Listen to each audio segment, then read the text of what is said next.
Hello, PDHP parents. It's Carrie Ann Fitzgerald from the Program for the Development of Human Potential. I am your Parent Community Outreach Coordinator for the program. And when I left off with you on Wednesday, we had just started up with our See You Later Alligator workshop for early childhood parents and families. And I left you with this question.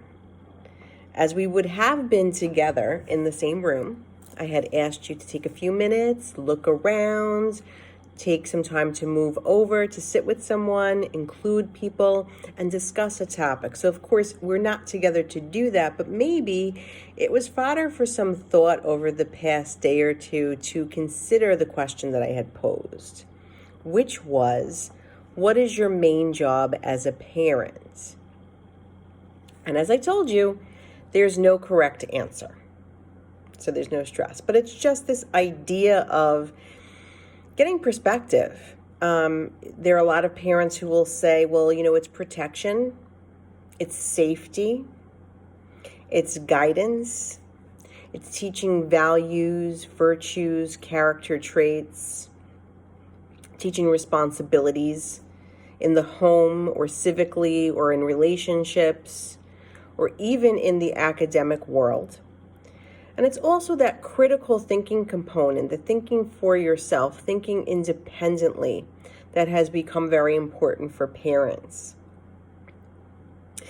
Often when we have a workshop, whether it is virtual or it is in person, we often have this kind of icebreaker sense, this conversation starter to have. And why is that? Well, the great thing is, first of all, we're building some empathy. We recognize one another in that empathy. We recognize commonalities. We recognize differences.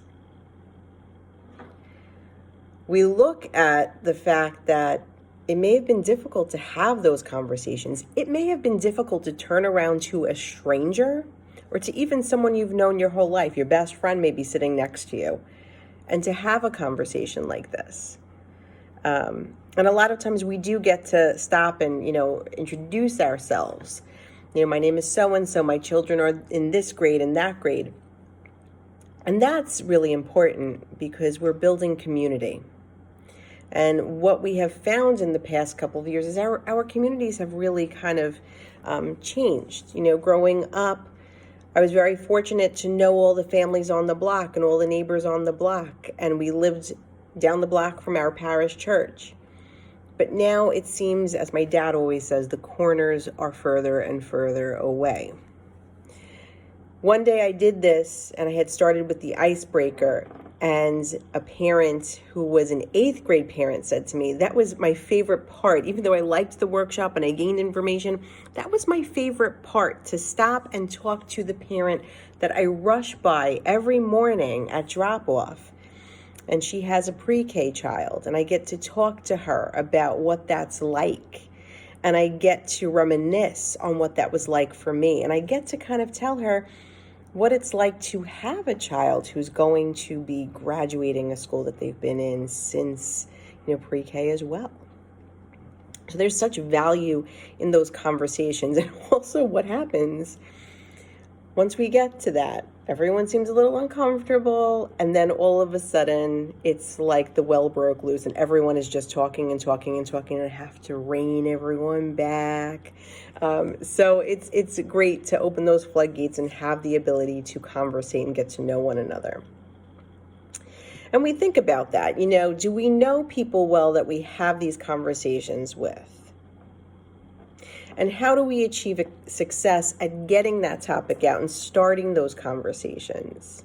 What are the things that you do to engage one another? Is it introducing yourself? Is it a smile? Is it a wave? Now that we have masks on, we're not able to see each other's smile. And think about the things that you learn in these conversations. What are those commonalities? What are the things that maybe surprise you? How does it relate to our children? Well, think about the things that we said. Building community. establishing relationships, having conversations, being an includer, building empathy. Very important skills, no matter what age we're talking about. But even more so now for you, when you're talking about your pre-K 3s and pre-K 4s and kindergartens and even up into first grade. We're at this unique juncture as parents where our child is beginning something that will last some time outside their home. So it's a new community. It's a new group of friends. It's a home away from home. So for you as a parent, you're able to create a cohesive and positive group dynamic where you can support each other. You can be important influences to one another as your child grows and develops. These are parents that you may look to eventually have some solidarity on rules as your kids get older. For example, we have little ones in front of us, but eventually there'll be that idea of curfews, that idea of smartphones, social media. These are all things that require some thought, require maybe some input. So the support of your parent peers is important no matter what the age your child is. And when you're talking about this early childhood group, this is a great start. Okay. Also, the social makeup of parents within a school. It impacts our kids, for sure. There are opportunities for us to discuss important topics, and we like to do that through PAR. A lot of times you'll be running back and forth, going to requisite visits, maybe picking up report cards or sitting for this or that.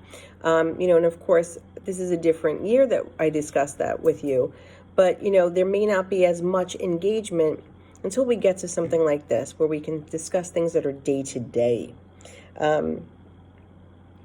But I want you to consider the solidarity of parents in a class or in a school building or a school community, parish community even, a neighborhood community, a block, right? Think about that solidarity. Sometimes there are dynamics that are very different from what we grew up with. Sometimes maybe we want to shift those dynamics to be a little more pliable. And you can do that. I want you to think of exclusionary attitudes. A lot of times at this age group, the early childhood age group, we see exclusionary attitudes beginning. Because you have to think about this. This is a social circle, a dynamic that has been modeled perhaps by the parents of this child in this one location, in this one household, maybe within a group at a playground or a daycare, right? Do we see it as cliquey? Do we see it as inclusionary? What is it that we want? It's interesting because when we study bullying, right, people are also very surprised to hear that the beginnings of what's known as relational bullying begins at this age group. And it starts with kids emulating the social circle that they see as being desirable by their parents. Who they can include, who they can't. What activities they do, what activities they can shun. It's interesting. Remember, they watch us so much more than they hear us, especially at that age, okay? They're always watching. So one of the things that, comes out of the idea of our See You Later Alligator is to talk about building these positive perceptions of school community, of the classroom. Because we could have a very negative climate. And that is actually a risk factor. So when I talk about prevention, there's a science behind it. A perceived negative climate in school, in community, in family, in the individual, that perceived negativity can be a risk. But as I said, as parents, as adults in the room, as caregivers, as family members, we have a lot of power to influence that climate and to influence for the best. Well, I hope you have a great weekend. We're coming up on a little over 10 minutes, so thank you for indulging me with your time. But I hope that everyone's having a great week, getting back to school. I know that everyone is so excited to hear you. I'm getting goosebumps to see you. I'm getting goosebumps thinking about it. I do want to let you know that looking ahead on Monday, we're going to talk about some social skills, and we're going to talk about age development when it comes to this age group, even up until maybe second or third grade. Okay, so you may want to tune in for that.